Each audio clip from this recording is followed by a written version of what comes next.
Bloomberg Audio Studios. Podcasts, radio, news.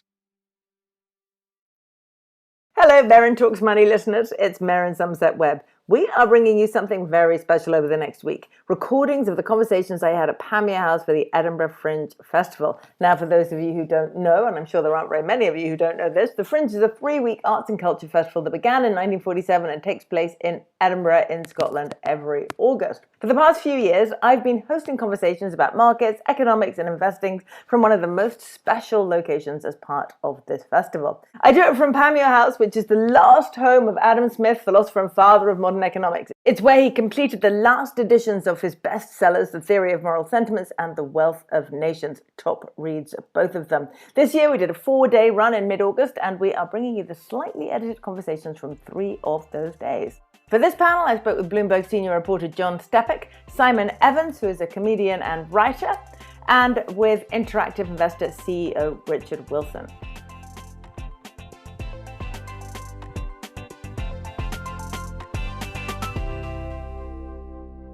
It's a very simple show.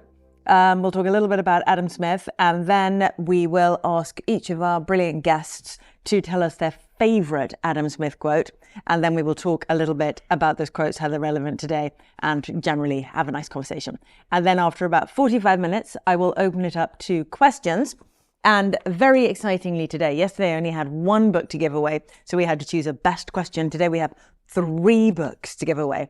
Right, I think you heard a little bit about the house downstairs. You had a little intro downstairs. So you know a little bit about the house and Adam Smith and how he lived here and how he wrote the final editions of Wealth of Nations and Moral Sentiments in this very house, possibly in this very room. So who has read Wealth of Nations?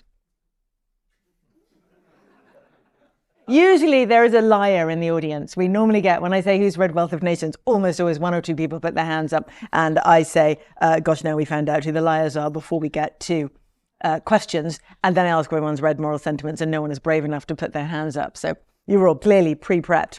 Right, we are going to move on now to our quotes. And we're going to start with John. Well, this quote comes from The Theory of Moral Sentiments, which by now you'll realise is because it's the only one of Adam Smith's books that I've actually read. But I think this is one of his most important quotes. And in this, he's basically criticising the revolutionary approach to managing social change. So the quote goes, "The man of system seems to imagine that he can arrange the different members of a great society with as much ease as the hand arranges the different pieces upon a chessboard. He does not consider that the pieces upon the chessboard have no other principle of motion besides that which the hand impresses upon them, but that in the great chessboard of human society, every single piece has a principle of motion of its own, altogether different from that which the legislator might choose to impress upon it.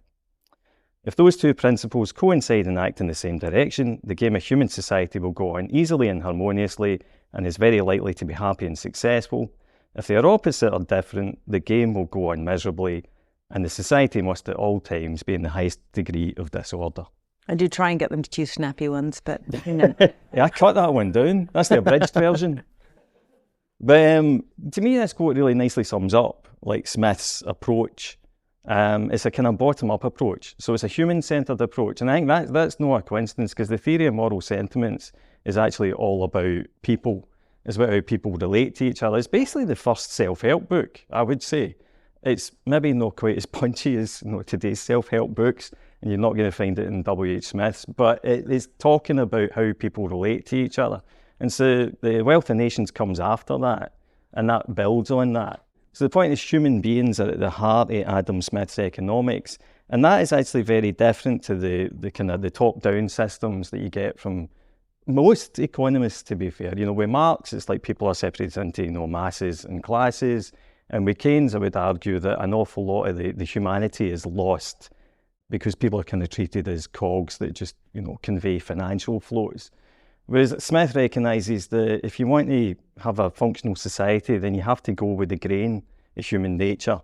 And the grain of human nature is basically incentives. We don't know I don't know what incentivizes all the people in this room, and what I should be trying to do if I want to somehow get everyone to work together is to allow as much freedom for you to pursue your own incentives, as opposed to saying, right, well, everyone's got to do this, and we've got to, handle this from the centre. So that's one reason I think it's important. The other reason I think it's important, particularly relevant today, is because we have this sort of ongoing, and I actually think this is one reason why we had the 2008 financial crisis and nothing's been the same since then. We've been trying to hand off parts of the democratic process to technocrats and technocracies. So we handed over the control of the money supply to central banks because they are meant to do it better than anyone else. Under the new government, one of the kind of mechanisms that they seem to want to use to run the country is to hand over control of things like industrial policy or energy policy to technocracies. Or the OBR, for example, which was only invented 15 years ago, now has the kind of word of God say over how we manage the public finances. And none of that involves the human beings. It's all about systems. So, and I think that's a real risk and a real danger. And it's not necessarily a danger in the kind of totalitarian, authoritarian sense, although that's not great either. It's just because it doesn't work and it doesn't accommodate people. And if we want to get out of this, I suppose, ditch that we sort of feel that we're in as a society, then this is not going to be the way to get out of it. So I fear that we need to go back to recognising that you have to have the state pull back and give people more freedom to operate according to their own incentives. So it's a matter of accepting that it has to be messy. I'm one of the reasons that we ended up with an independent Bank of England and we end up with all these different quangos and organisations that are supposed to do things better is because it felt like things were going very badly before. Interest rate setting was pretty rubbish. It didn't appear to work. So surely much better to take it out of the hands of our utterly useless politicians and give it to what we didn't then know were utterly useless central bankers. Well, this is the problem. There is no system that accommodates everyone's needs. And things like, obviously independent central banking it's kind of a misnomer anyway, because if your independence is contingent on someone else, then you're not independent. People sort of keep talking about, independent central banking was the best thing since sliced bread. And it wasn't. It's like they were granted their independence at the time because it was convenient for politicians to make them independent. Politicians would have done nothing different. And then as soon as it becomes an issue, then, we've seen recently, obviously Trump is talking about, how he should have more say in what the Fed does. But equally, as soon as inflation took off and central banks weren't doing enough about it, politicians started saying, you need to do something about this. And they acted. I think the idea we have these quangos as independent bodies is an illusion anyway. It's kind of an excuse. Because you put this enormous faith in them. Back to central bankers, we put this enormous faith in central bankers, Greenspan in particular at the beginning, and then to be able to change the way the economy works, to be able to affect things. But in fact, increasingly, we realise that they can't anyway. It's very Wizard of Oz. Yeah, and also, central banks set the price, and the most important price in capitalism is money and interest. And for some reason, we've decided that while every other price should be set by a market, this particular price should be set by 9 men and women sitting in a room and thinking, what should the interest rate be today? I'm voting for a half point up, a half point down. And that's really stupid when you think about it. It's like, how does Alan Greenspan or how does Andrew Bailey know what the price of money should be, as opposed to leaving it to, the market, which is what we leave, certainly every other functional price setting system to. And I do think another problem is that increasingly we are saying, but markets go wrong all the time. And you're like, but show me a system that works better. And there isn't one. And maybe one of the reasons it goes wrong is because the interest rate is often wrong. Yeah, aye. Because our central bankers don't know. Richard, I can feel you wanting to say something about this. This is a safe space for being mean about central bankers, this is by why the way. Exactly, I'm a little bit safer here. But it's not to say that the central bank sets the price of money all the way down. Not all the way across the curve. They can influence the curve, but they can't control the price of long-term bonds. They control the access to the discount window. And there's a better question, isn't there? I think every system has its flaws, but would you rather the MPC did that or Liz Truss? Don't even get me onto Liz Truss. As a free John won't accept the Liz Truss crashed the economy conversation. He won't have it. Tell us why, John. Do you really want to know why? I would like to hear the defense of Liz Truss. I didn't even know this. I've opened Pandora's box here. You really have. You have no idea what you've done. You thought that quote went on for ages. No, they said defined benefit pensions, right? So all it was that because interest rates have been set so low for so long, pension funds had to take out a load of leverage to protect themselves from interest going down, because their liabilities in the future go up when interest rates go down, because that's how future debts work. And so what happened is that they had built up a load of bets with borrowed money that gilt prices would keep going up and interest rates would keep going down. So what happened whenever interest rates started to go up, which was because of inflation rather than Liz Truss, suddenly they started getting what's known as a margin call, which is your bank phoning up saying, you need to put some more money down because you're losing money on this massive bet that you've taken. And of course, when that happened en masse, they all had to start selling their gilts, and that then drove interest rates up higher. So what happened was that Liz Truss blundered along, and did blunder along, but she blundered along like a wee lassie with a match, blundering into a shed full of fireworks. And this is the slightly key difference. Aye. Exactly, the fireworks were all stacked up there. And to be fair, they would have probably gone off anyway, because this is the difference between us and the US and the Eurozone.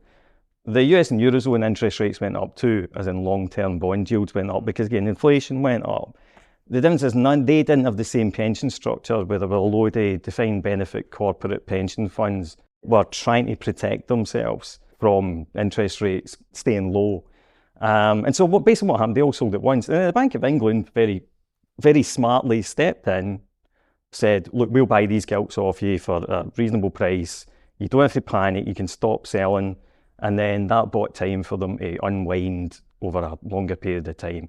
And so that's what happened. So whenever they say that Liz Truss kind of made your mortgage go up. I saw a curve recently which suggests she didn't crash the economy anyway, as in the she didn't crash the economy. No, the economy did not crash. Bandy around as if it's a self-accepted, as a wide consensus. She did not crash it. It did not really suffer. It was a dramatic blip, as blips go, but it was a blip. It was a coup, essentially. And the fact the UK economy is in better shape than you think. I think Q's pushing it just because... Yeah. Well, coup is pushing it as much as crash the economy is pushing it. It wasn't deliberate, is what I mean. I don't think. I mean... No, people took advantage of the opportunity to get rid of it. That's possibly true. Yeah. And was that a bad thing? Well, I don't know, but it would have been a much better economy from my personal point of view if we'd pursued her policies and her attitude to growth and taxation rather than what then came in. And the idea that Rishi Sunak did any good for the Tory party has been fairly profoundly trounced, hasn't it, surely, by the events of the last 2 months? So yeah, and the problem is we do have a situation now where Labour, if you like, are sort of simultaneously complaining about the austerity policies put in by Osborne, but at the same time pointing to the body that Osborne set up to effectively shaft the previous Labour government by saying it was all their fault. And now the Tories in turn are getting shafted by the OBR, by Labour saying it was all their fault. And in fact, neither of those things were anyone's fault. It wasn't Labour's fault that 2008 happened. I blame them for lots of other things. It wasn't their fault 2008. And the gilts crash was not the Tories' fault, and COVID certainly wasn't the Tories' fault. All these things start in America. Well, yeah. Can I ask you a question? Well, they did. The subprime mortgage crisis started in America. There's no question about that. And it started through government intervention as well. You're saying that COVID started in America? That's an interesting one. Can I ask you a question about this? When you talk about the chess pieces and Smith's idea that it's a mistake to treat people as chess pieces, I agree with him, but I think I have a fear that governments, technocrats have become vastly more subtle at their ability to manoeuvre chess pieces without them realising they're being manoeuvred. The sort of nudge protocols and those units and so on. And of course in China it's vastly more effective because there's a greater tradition of people not regarding themselves as tremendously individual. They think of themselves in a much more societal sort of... Yeah, but that's the problem with the new technologies, that we have much more temptation for... Another problem is, like, if you're in politics, you probably are a man or woman of system. You believe that you have a better way to run things than anyone else. And then so rather than focusing on actually fixing problems, now we've got this like really irritating focus on controlling the narrative. So, it's how we end up getting all this obsession with misinformation, which is basically is mostly information that they don't like. A lot of it's true. The whole BBC's misinformation department is just countering views that other people have that are opinions that are valid, but they just don't like them. And Scotland's even worse than the rest of England for this. It's like, this is how you end up with somebody spending money and time and coming up with a hate monster at a time when Scotland's educational system is going down the toilet. You know, it's like, I mean, and it's obviously not the only thing. You know, it's how you end up with an income tax system that's now got, 7 or 8 different bands, just so that you can micromanage that, you know, Davy with his Rolls Royce isn't getting more post-tax income than, you know, wee Bobby with his, his Ford it's Fiesta. also so that you can say, with those 7 bands, what you can do is you can say, well, you couldn't a little while ago, that the majority of taxpayers in Scotland paid less than taxpayers in the UK, That's when it turned point, out it's actually in one band and by about 40p a year. But it still creates a narrative that you can use. So and as you said at the front page of the Sunday Telegraph today, the main headline, misogyny now to be classified as terrorism. I missed that one. Yeah, and that, I promise you, I've not exaggerated. Misogyny is to be included under the Terrorism Act. Right, I think we'll move on to our next quote, because we're already beginning to slide around our next quote. Richard. Any non-doms in the audience? Okay, we're good. Right, so the mobility of wealth and where people tax is obviously has been quite topical in the UK. So my favourite quote for the day is as follows: the proprietor of stock is necessarily a citizen of the world and is not necessarily attached to any particular country. He would be apt to abandon the country in which he was exposed to a vexatious inquisition in order to be assessed to a burdensome tax, and would remove his stock to some other country where he could carry on his business or enjoy his fortune more at his ease.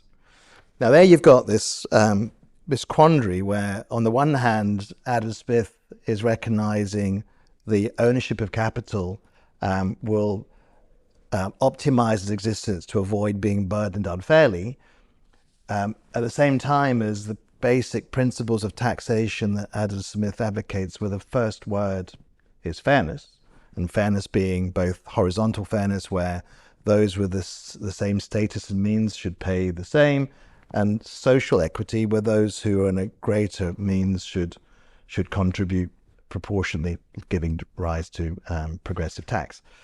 And here we have this little bit of a conflict here, because we're living through this non-dom conversation, which is getting towards the tail end of the debate now, where I think we have 74,000 non-doms in the UK paying something like £9 billion of tax, which is about 1% of the tax take.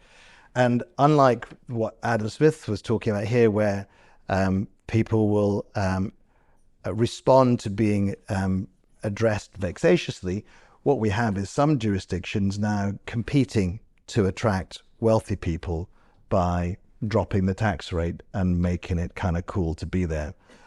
If you want to hang out in Milan with me, then I've got, anyway. So now you've got in Europe, of course, you've got this question of social equity, where you see the Italians have just doubled the minimum tax rate from 100 to 200,000, because there's a little bit of a spirit of social unrest on the fact that it's not fair. Well, it's about house prices, actually, isn't it? It's always about house prices. It's whenever you have the non-doms arrive, the global rich arrive, they push up house prices, the locals get irritated, and then the jurisdiction shoves them out again. So the question is, for us as a society and a system, what ends up being fair, recognizing that some capital has to be mobile, but ultimately the notion of fairness in society has to protect it. Even Adam Smith had a bit of a contradiction in how he positioned these two things, which we haven't solved as a country or as a global system yet. Can I ask you what the sort of average tax rates were in Adam Smith's time? Would he have recognised the sort of levels that... That's a great question. I don't know the answer. No faint idea. Anyone know? I suspect obviously very low. That's a great question. Very low. Yeah. Exceptionally low, because you didn't have much of a state to support. No. So extremely low. One of the things Except that Adam's... occasional war with France. Yeah. That was sort of... Yeah. And of course that tax was introduced in 1799, wasn't it, when William Pitt tried to find a way to finance the war without everybody off? And of course Adam Smith died in 1790, so he might well have... So he paid various levies and excises and blah, but income tax wasn't one of his problems, inheritance tax wasn't one of his problems, which, of course, one of the main things that the non-doms are leaving for is it's in the main about inheritance tax because you are liable, and I don't know how on earth they think they would collect this, but you are to be liable for UK inheritance tax for 10 years after you have left the UK, even if you're not a citizen of the UK. So, I mean, that's why everyone would like to leave in a hurry. Well, also there's another problem for me, which is, I mean, whilst we may like or not like a certain set of agreements at a point in time, changing the rules on people having had done a deal doesn't help build trust in your overall system of management. Professionally, in my world, we use the term grandfathering a lot, which is you have new rules, but we're not going to reverse the car over the house you just built, because that was the deal we did. We may not like it now, there'll be no. I've got a bunch of, I was going to call them friends. It's fine. You can be friends with these people. We're all a bunch of people I know who are obviously gone absolutely ballistic about the unfairness of it all. And it's impossible to be sympathetic financially. But the fact they have made life plans, moved their families, put their kids into school, then the following week someone says, actually, we're pulling the rug. That was a fake. That in terms of how you build for the future, everything is built on trust and confidence ultimately. What you can't do is play fast and loose with your rules. So how should you tax the very rich, Richard?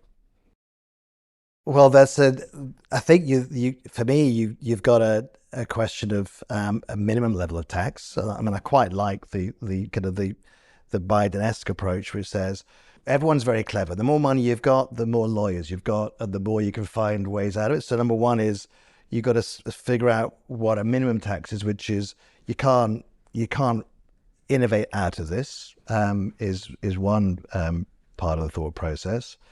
And beyond that, I'm going to keep thinking as someone else keeps talking at another point, but I can't remember. Well, I'll tell you what, I'll read you an Adam Smith quote while you have a think, all right? And he was very clear on this. The tax which each individual is bound to pay ought to be certain and not arbitrary. The time of payment, the manner of payment, the quantity to be paid ought to all be clear and plain to the contributor and to every other person. And he's got lots more on this. Every tax ought to be levied at the time or on the manner in which is most likely to be convenient for the contributor to pay. So if you're looking for a good way to tax people, it shouldn't be the way we tax people, which we have one of the longest tax codes in the world. It's complicated, it's difficult, it's confusing, and in many cases it's very easy for the very well off to escape from. So as inheritance tax being the absolute classic. And my second point, which I had, and your second point is? We've been harping on about non-doms. For me, the issue we've never seemed to have the courage to face is that the propensity for people who make a lot of money in the UK to disappear to Monaco, but keep their passport.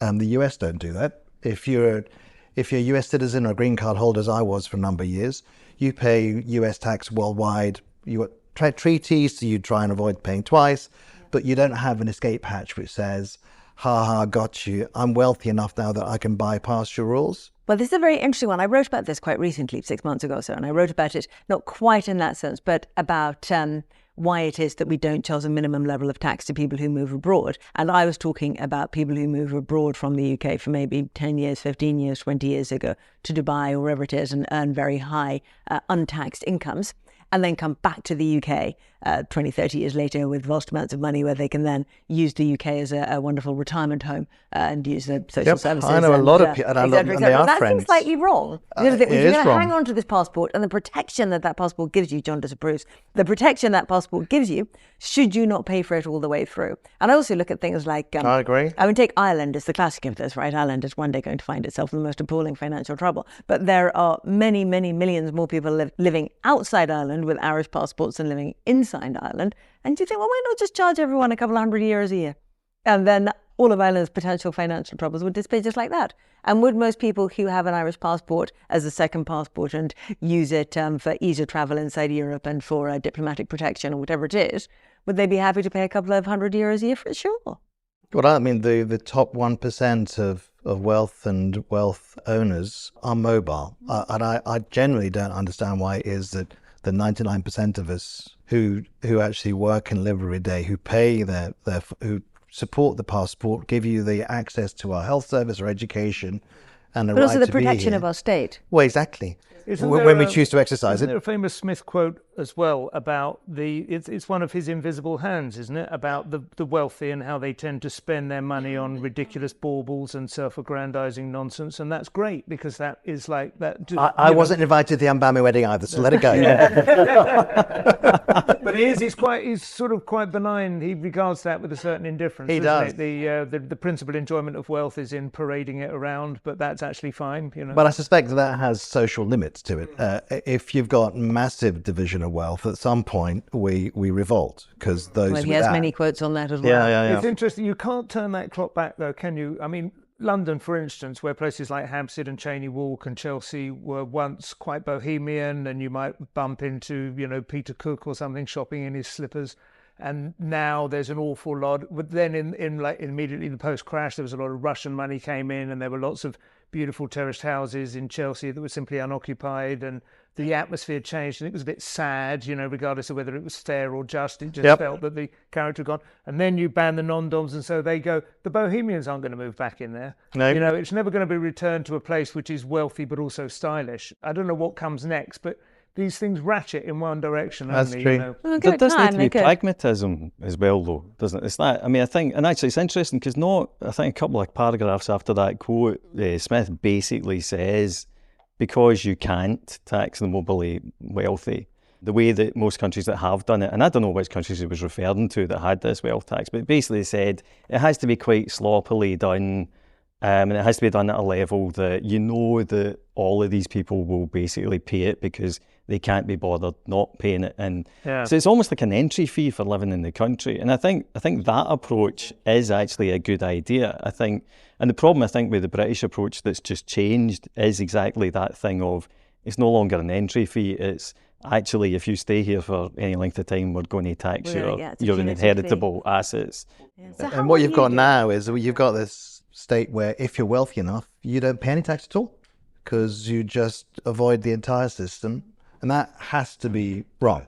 So John, how would you tax extreme wealth in the UK? A flat tax. Flat wealth tax? Yeah, or not unlike what we used to have. What we had, you have to pay 100 grand a year to stay here if you've got more than X amount of money, or to be a non-dom.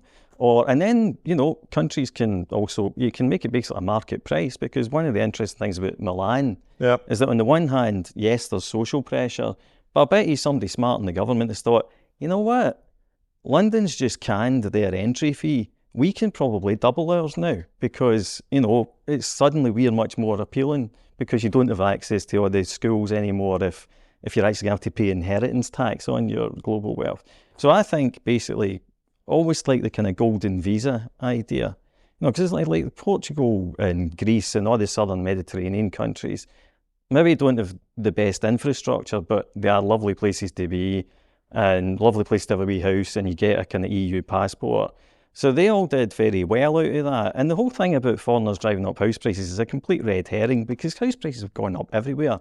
That's just a populist thing to blame wealthy people for, pushing up prices in Lisbon or whatever. Basically, entry fee. Okay, well, yesterday we talked about, and not about people who can leave, but people who don't leave, and we talked about a land value tax as being the only kind of wealth tax that might work. That's been tried before, though, hasn't it? And went very wrong. I thought the land tax. I think it was different, the one that they had back then. I mean, the idea with land value tax is that you tax essentially the locational value of as opposed property. to the encumbered as opposed to the kind of house. So land effectively ends up being taxed based on the value given to it by the amenities around it, which have been paid for by the taxpayer. The famous story about Monopoly, the board game, was originally devised to prove just how iniquitous the current system was. There were two games or two ways of playing, one with land value tax and one in the present system. And the one we play is the present system one. Everyone got bored with the land value tax. Because there wasn't enough blood on the streets. Also, anyone who spends time with the land value tax gets bored very quickly because it's complicated and it's never going to happen. It's interesting, though. I think we talked about this the other day, but whether or not you could institute a land value tax, I don't know how many decades of warning you'd have to give to people so they could rearrange their affairs in order for it to be fair, and for them, people like myself who basically regard our houses as our pension, because that's, that was the one safe thing. But I do think it's extraordinary how squeamish, even without a land value tax, the government is about just allowing land values and house prices and so on to tell them to provide information to people about where to live. You know, they're constantly talking about levelling up. And then when London rents go up, they try and institute rent controls. And when London house prices go up, they try and mitigate that. Just let it happen and let young people go, well, sod that, I'll live in Manchester. It looks like a lot more fun and I can afford a house there, you know, and bang, you've levelled up. That's all you need to do. Just let the market work. Rent controls are something that we might talk about a little bit, because they're coming back everywhere. There's endless talk about rent control both here and in the US. And if there is any one policy globally that we know never works, because it's been tried so many times and there's so much research into it, we know for absolute certain that rent controls don't work. That when you put rent controls in place, rents go up. But nonetheless, we still have governments saying, well, this is what we're going to do to keep rents down. How does this work? People use the term populist usually to describe, you know, Trump or Brexit. John just did or that. whatever. I nearly picked him up on it, but I didn't. Well, Kamala Harris is talking about rent controls, and nobody's called her populist yet. But that is populism in a nutshell, because 75% of Americans think it would be a good idea to control rents and to stop price gouging. 2% of economists think it's a good idea. Yeah. 2%. Yeah. I mean, it makes Brexit look like a consensus, you know. That's extraordinary, but there we are. But then, to be fair, economists as a group aren't really right, so maybe They're I'm usually something like that. Right, we're going to move on to, because I won't have time for questions because I've got these 3 books to give away. Do please think of good questions, because I will only give the books away to good questions. So you'll know if your question was bad because you won't get a book. Simon, what's your Yes, okay. I have one which is also from The Wealth of Nations, although it's a bit of a sort of footnote or a bit of musing on the side. Smith went to Glasgow University for the first 3 years of his university. He was only 14. It was extraordinary how quickly you could advance to university unencumbered by the comprehensive school system. But he then went down to Oxford and found it extraordinarily disappointing. He found it very stagnant. He found it calcified. He thought that it was an extraordinarily dysfunctional system which allowed professors to protect themselves from having to learn or engage with new ideas. And he said, the quote, an English university is generally speaking a sanctuary in which exploded systems of thought and obsolete prejudices find shelter and protection after they've been hunted out of every other corner of the world. Which sounds a bit like Scottish chauvinism, possibly, as he went back to Glasgow University, but apparently was again quite a wide consensus. Obviously, we live in a rather different system now, and Oxford is often hailed as the greatest university in the world and one of the 2 or 3 great sort of shining beacons of the absolute elite of the British educational system. But there is definitely something bad going wrong with our education system, with our tertiary education, with further education, with universities. Something very dysfunctional about it. And again, it's something which the market would be in a good position to correct if it were allowed to do so. Smith had the idea that Oxford would be a lot better if professors had to essentially put a hat round after every lecture, very much as they do on the Free Fringe. But Smith did initially, didn't he? Yeah, well, his first lectures at Glasgow were paid with a bucket. He tried to return the fees when he went off on the Duke of Buccleuch's gap year. Yeah, he did, and they refused to have them. They said they'd had their money's worth. But his idea was that professors should have to basically charge for their own lectures, for engagement. You should basically be a small businessman. You should be a sole trader. That would be probably impractical in the modern world, but certainly you could allow the market to determine the amount of fees that specific courses could be charged at. It is proven that certain courses have so much more of a beneficial effect on your future earnings: economics, computer science, maths, physics, STEM, as is often said, and 1 or 2 others. There are very, very dispiriting tables, certainly in America. I don't know that I've seen the exact same ones in England, in which students are asked 10 years later whether or not they regretted their courses, and certain courses are overwhelmingly regretted as having been just a massive waste of money and effort and study that haven't had any improvement in their earning potential. You know, there are all sorts of mean-spirited jokes about what do you say to a philosopher's graduate? No sugar, you know. But it's easy to laugh. But these, I have university-age children now. I have one that's doing fingers crossed, a worthwhile degree at King's. But when you get dug into it and find out just what a racket it is, I mean, it's extraordinary. It's obviously been, for some time, it's been a visa mill again, which is a source of great dissent across the nation, and then there's the whole kind of university landlord complex, which is driving up rents and again very, very dysfunctional. So Again, it's been extraordinarily well protected. They are now saying that I think something like 40% of university degree courses are economically unviable and might have to be cancelled. And there are many, I think, quite wise heads saying, good, that is a start. Let them go. And let young people recognise that, an extra 3 years of education is not necessarily the best start in life if you're going to come out of it 50 grand in debt. So, but you are blaming Tony Blair for this, presumably? Yeah, Blair, but also 14 years of Tory rule, as with so many other quango and fourth sector and third sector interference set up by Blair. 14 years of Tory rule did absolutely nothing to roll it back. It may be slowed down a bit, but they did not deal with it as adequately as they could have done. They could have absolutely, they make the case, make the argument. And, we all know, we hear about grade inflation and nobody wants to pour scorn on a poor kid who's worked hard to get there. But it used to be like about between 8 and 10% of degrees were first class.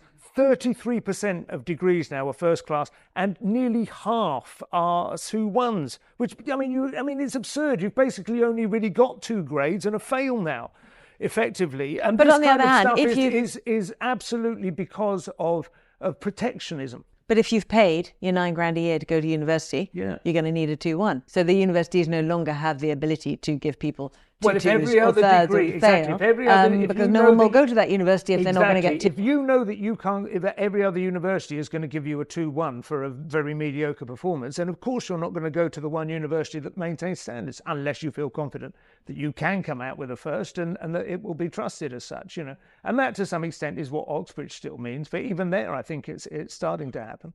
And then the student loan system works as an additional tax. So when our children leave university... Which, of course, you also have, as you mentioned with the taxation on the rich, the private education tax, which I also think is iniquitous. But again, people needed much more warning. It's coming in January, The chances of finding your child an alternative school place in that time is absolute. And again, it's hard to feel sorry, you might say. Well, I dispute that. There are an awful lot of people who've absolutely put themselves on the rack to put their kids through private education because they do not trust the public system, and they're being booted in the nuts. It's absolutely disgraceful.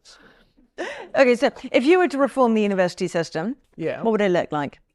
Again, you've got to allow a little bit of time for these things to bed in. But first of all, let failing degree courses die. Let those which are not able to attract students just go bust. And then allow good courses which are able to attract lots of students, elevate their fees within perhaps some degree of range initially, but so that you can have some kind of pricing system. So you can say, if I'm going to come away with a degree which was essentially a framing device for 3 years of social life and learning to fry my own eggs in the morning without mum supervising me, fine. If that's what you feel you need in order to bridge the gap between school and work, at least price it in accordingly. For the fact that you're getting some, half-wit, no-marked lecturing you about something that's never going to be of any value in the workplace. If you go to a university degree course and you get access to laboratories and to cutting-edge technology and the very finest minds that are going to release you into a jobs market where you'll walk into a 50k a year job, then charge accordingly. And bring back means testing? No, I wouldn't bring back means testing. No, I think people should be allowed to buy a product just as they are allowed to buy a product in a shop. You don't get means tested before you're allowed to buy some noise cancelling headphones. You just decide whether you want them or not. That is a different case altogether, means testing. You could supply possibly grants, but you've got something like, I don't know how many, I should have done the research, something like 50% of the population going to university. No, it's not quite there yet, but that's what we're heading for. Expectation, yeah. Simon, picking your point on about teaching and the fact in Adam Smith's day there was actually, they had a basic stipend, and the students paid for the class. What appears to be a kind of a completely misaligned incentive system we have is today, if I'm right, the average salary of a senior lecturer, my father was a senior lecturer of philosophy, the average salary is £43,000. I pay as contact centre supervisor in Manchester more than that. No one is going to, if they're looking to advance themselves in teaching, is ever going to rationally choose that path. It just doesn't. Long holidays, nice pension? Well, the trouble is, but then you go to university and then the lecturers there, they're incentivized for research, not to teach. And you have one of my sons, and he says he goes. One of my sons is they said that, and because the one class that he has where he's in Edinburgh, they're supposed to attend. The teacher has no teaching skills whatsoever. So you sit there with some rambling person who's got no incentive and no feedback loop. The other class that he's here to do is online, even though he's resident here. And he sat there and said, I'm not sure how that's supposed to work, Dad. That's all a bit broken. He's great at golf now. That'll do him a lot better than whatever his degree is, I should think. So there's I look at a lot of things. You mentioned incentives earlier. Yeah. A lot of things in our system are about aligning incentives. Some you can move faster than others. But if you don't reward that part of society to want to and to be recognized and to achieve self-worth, it's all very well people saying, it's for the greater good that I do this. That may be true for the independently wealthy and for those who've got everyone else just doesn't work. Everyone else is trying to pay their bills. Everyone else is looking to, can I go a holiday? They're not going to do this as a living. It doesn't make any sense.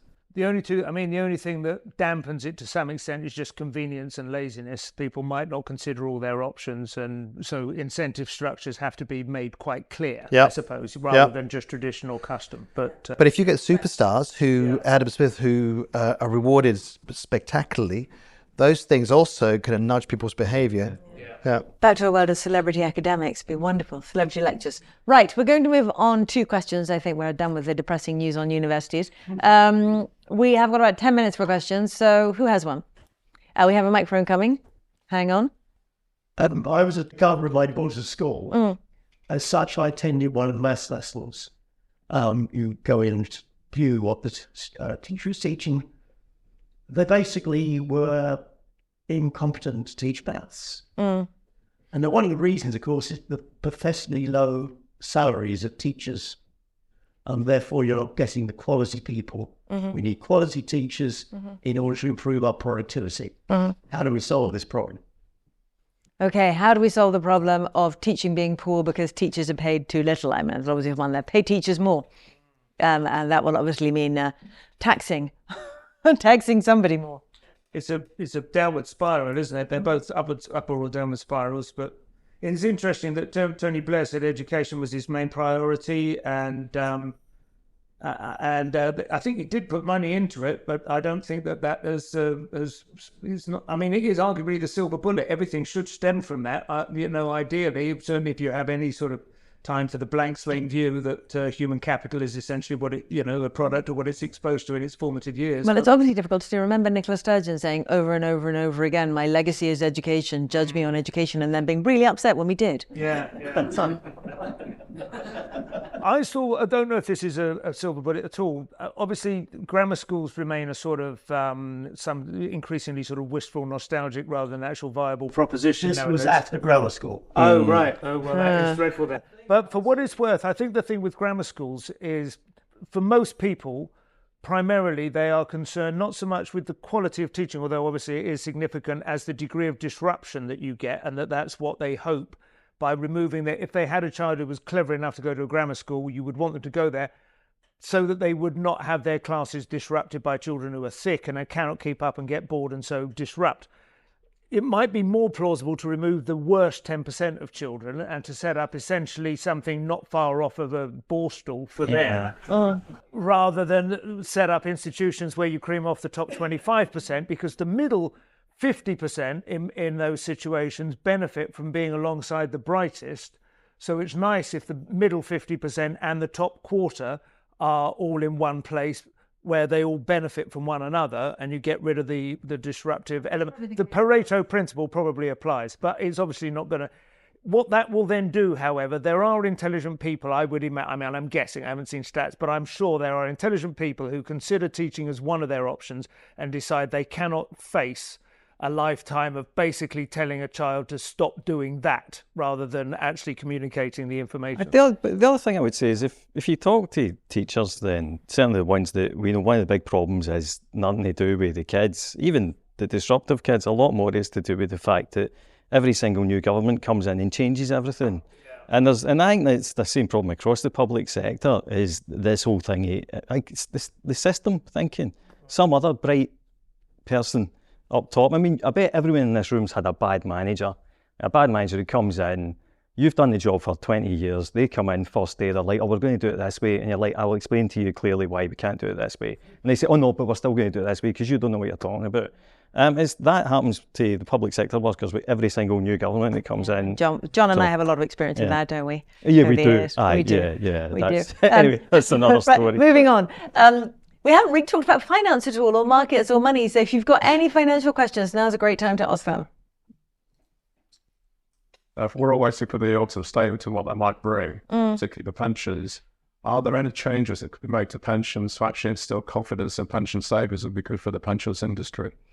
Okay, I mean I think you know the answer. The answer is no. I mean, I'm interested to know what John thinks on this. But basically, we have a government that needs more money, that would like to tax people more, that requires a higher tax take. The money is in the pension system. That's where it is. And so they're going to come to the pension systems to get it. So you can expect, I think, all sorts of things, from changes to the inheritance rules around pensions to changes to the amount you can contribute, possibly flat contribution tax levels, although John and I have discussed this before, it's very, very hard to do. And Richard will know this too. But I think the main thing that you can expect going forward is for your pension money to be used for government priorities. So we talked yesterday about the National Wealth Fund, which of course is not a national wealth fund, but a national debt fund. We borrow some money, we chuck it in, etc. But into that fund is very likely to go 5% of your pension or 10% of your pension, whether you want it to or not. And your money will then be used for government priorities, which is effectively a new tax on pensions. So I think it's very, very difficult to say you can look forward to an era where your pension will be treated more kindly by the government or the tax authorities, because that's not how money is going to be treated going forwards. If you have money, they will be coming for it, and that's where the money is. Why did you rob the bank? Because that's where the money is. Why did you tax the pensions? Because that's where the money is. Anything more cheery to say? Richard, Richard or John? Perhaps I think John's the only thing, apart from agreeing with you, is that they'll also go after your capital gains. So no, I've got nothing cheery to say at all, really. Okay, John, over to you for the cheer. I mean, there isn't. I mean, the best thing they could do is leave it alone, but they won't leave it alone because that's where the money is. Can't leave it alone. And I don't see, because they keep talking about investing in Britain as long as it's low, that's going to be a good thing. But if you can't attract capital to a project because it's attractive in and of itself, then if you're forcing capital into it, that's because the returns aren't as high as they should be to attract normal capital. So yeah, I hate to say it's hard to be optimistic. The only thing they could do is scrap something like the triple lock, which is not good for the state pensioners, but it wouldn't be a bad thing because the triple lock is overly generous. That's just one good thing to say. Here's a good thing to say, is it's great that the money is there to take, right? The UK has a very well-funded pension system relative to a lot of other countries. So the value of pension assets held inside the UK is well over 100% of GDP. And there are very few countries that hit that kind of level. Most European countries are well under 10%. So we do at least live inside a system where our pension system is very, very well funded, and most people will receive a reasonable pension income on retirement. And that's not something you can say across most of Europe. So how's that for a silver lining? The money is there and available for the government to take. The thing to watch out for, by the way, is, as I'm sure everybody knows now in the autumn statement, is capital gains, because there is a very strong chance that that'll end up being aligned with income tax. It's a big conversation, and there is also a horrible, horrible chance that it won't be indexed to inflation, and so it will then operate as a really whopping wealth tax. So there's something for you all to worry about if you weren't worried enough already. Sorry, one back just here, turquoise jumper. Oh, sorry. You should be doing this. Perspectives on the role of excess savings and how much is keeping things afloat. Can you like it's about to run out?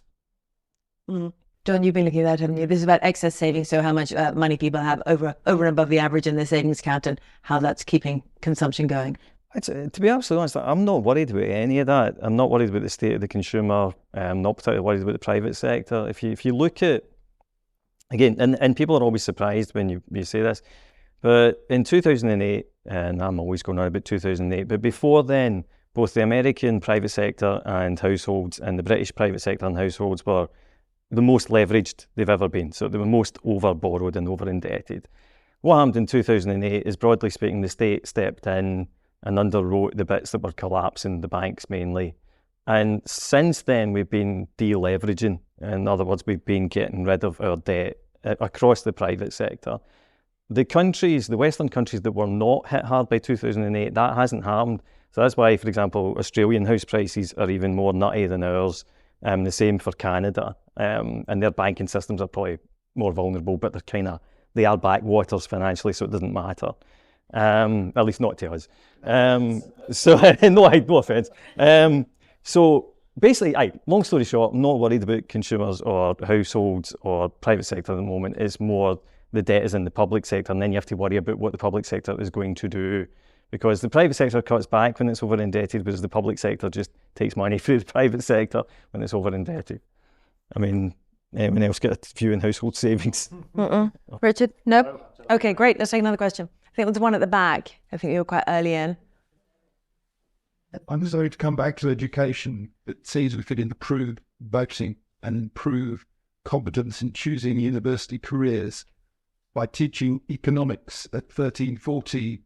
There's a talk of everyone should be being taught maths, but that's not quite it. The practicality of income tax, the practicality of percentages, the practicality of how you manage money is something that really all children should understand over and above cosines and sines, whatever other nonsense I forgot. Well, interesting. That's a question basically about personal finance education in schools, and something John and I have actually written about quite a lot over the years. And I think you're right to a degree, but I think what we feel, and correct me if I'm wrong, John, is that yes, definitely everyone should have an overview of how economies work, of how interest rates work, of what tax is, how a government balance sheet works, etc. But you want to be very, very careful when you move it into things like how a mortgage works and how credit cards work and all that kind of thing, because children obviously forget stuff very quickly. I mean, does anyone remember anything from their chemistry O-level, right? No, absolutely nothing. So if you're taught the details of personal finance in school, there's lots of charities doing that and lots of movement around it. And that feels to me like a bit of a waste of money. I mean, I'm mostly, in fact, no, I totally agree, because I think, well, for a start, economics is very ideological. So you'd have to take a very, very light overview, because as soon as you start getting into details, none of them really agree. And it depends on whether you're right or left wing. As far as home economics goes, I think bringing back something like home economics would be good, but that's not personal finance.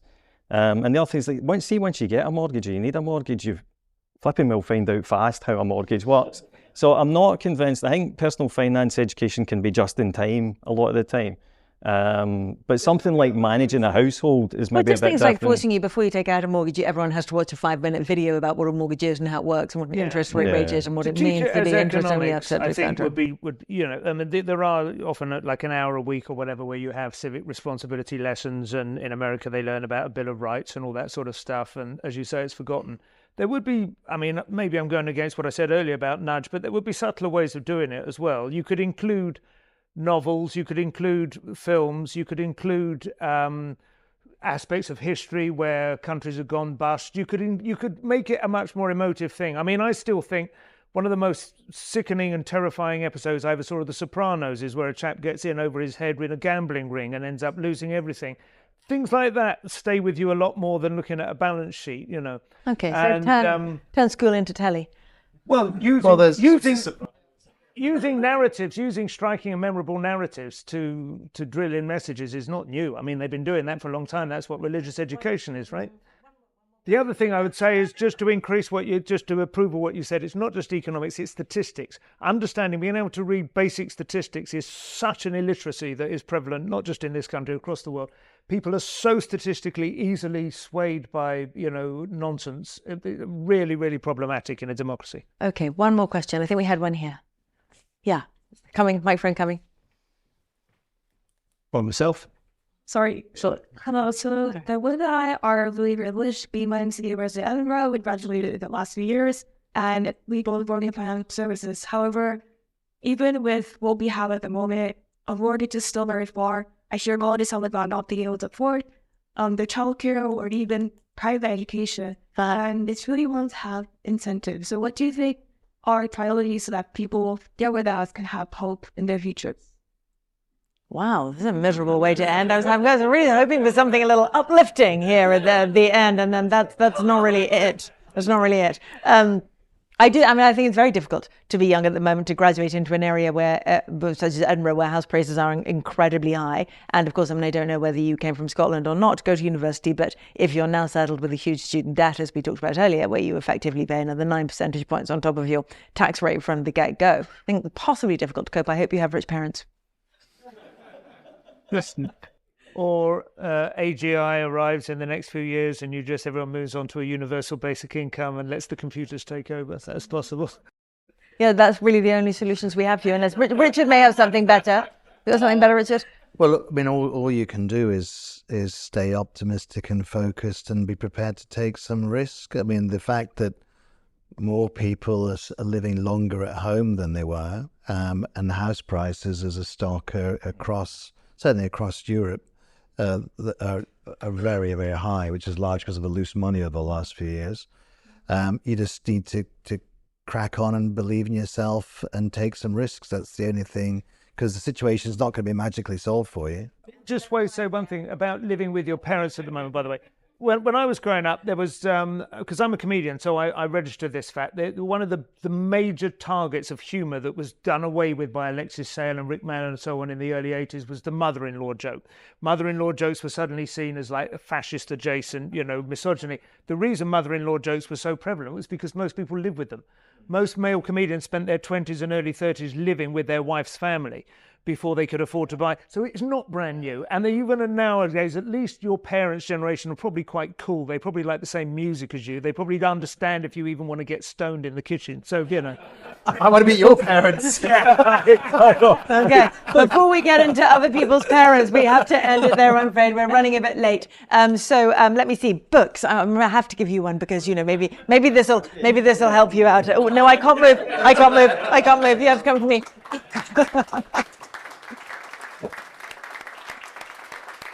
And whoever asked the question about pensions, because I feel I let you down rather with the depressing answer. I'm very sorry. There you go. And I don't know who to give the third one to. Any views, gentlemen? Okay, yeah, first question. Excellent. There you go. And thank you so much to my wonderful guests. Thank you all for coming today. And before you go, the QR codes. Please use the QR codes to get access to the podcast, and also 3 free months of Bloomberg. I know. You don't get that all. So use the QR codes, and thank you so much for coming today. Thanks for listening to this week's Merryn Talks Money. If you like our show, rate, review, and subscribe wherever you listen to podcasts. And keep sending your questions or comments to merrynmoney@bloomberg.net. This episode was produced by me, Merryn Somerset Webb. It was produced by Sam Asadi. Production support and sound by Moses Andam. And special thanks, of course, to Dominic Frisby, to Adam Dixon, Duncan McInnes, and to Blair Barrows at Panmure House for all his help. Special thanks to John Stepek, Simon Evans, Richard Wilson, and Blair Barrows at Panmure House. And be sure to follow me and John on Twitter or X at MerrynSW and at John_Stepek. Thanks for listening.